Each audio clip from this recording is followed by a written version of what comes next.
Issued a severe thunderstorm warning for southern Orangeburg County in central South Carolina, southeastern Barnwell County in central South Carolina, Bamberg County in central South Carolina until 4:45.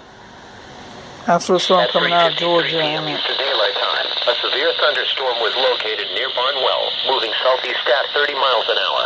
Hazard, 70 miles an hour wind gusts and half-dollar-size hail. Source, radar indicated. Impact, hail damage to vehicles is expected. Expect considerable tree damage.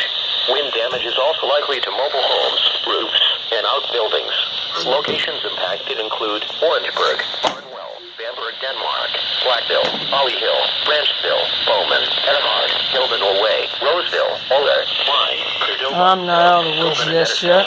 For your protection, move to an interior area.